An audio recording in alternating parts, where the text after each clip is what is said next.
पहले ज़माने में तो आग में डाल के बनाते थे, फिर आजकल नया दौर आया तो इसको चूल्हे के ऊपर बनाते हैं। इसका जो तरीक़ा बनाने का है वो सबसे पहले पैन के अंदर प्याज डालते हैं, थोड़ा वो भून के फिर उसके ऊपर कीमा डालते हैं। कीमे के ऊपर जब वो बुनाई हो जाती है ना, फिर उसके अंदर लहसुन का पेस्ट थोड़ा, फिर थोड़ा नमक डाल के सही से पका लेते हैं। साथ में हम वो आटा गूँथते हैं, जैसे हम रोटियों के लिए नहीं गूँथते आटा, उस तरह आटा गूँथ लेते हैं। आटा गूँथ के छोटी छोटी पीढ़ियाँ बनाते हैं। तो लेकिन इसको बेलना नहीं होता, इसके बीच में कीमा डाल के फिर इसको ऊपर रोटी डालना पड़ता है, डाल के फिर इसको पकाते हैं ना, इसलिए इसका अलग इसका है। कीमे की रोटी वाला अलग है और इसका अलग है, इसका अलग टेस्ट है।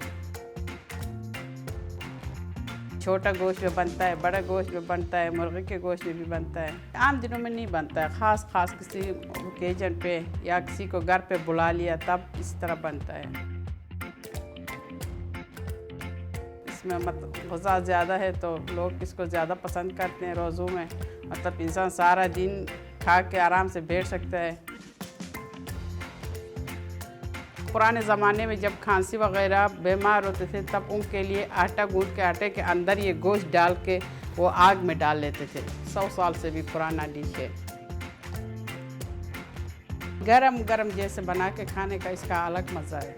गरम गरम साथ ही अभी मैंने बनाया, अभी आप लोग खाएंगे फिर इसका मज़ा आएगा। ज़्यादा देर तक रहेगा फिर ठंडा होगा, इतना टेस्ट नहीं रहता है।